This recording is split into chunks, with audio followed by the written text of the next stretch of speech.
Hello' everyone, এইকেইদিন বহুত বেছি ঠাণ্ডা পৰা নাই নে বাৰু? মোৰ হ'লে বিৰাট ঠাণ্ডা লাগি আছে।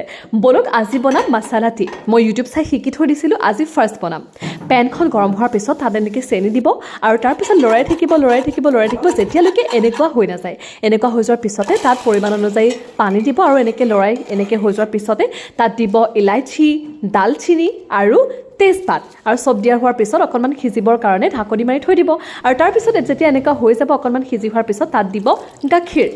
আপুনি যিমান পৰিমাণে গাখীৰ খায় সিমান পৰিমাণে দিব আৰু তাৰপিছত দিব চাহপাত দিলে চাহ কেনেকৈ হ'ব? যিমানেই মছলা টি হওক কিবা হওক, কিন্তু চাহপাত দিবই লাগিব।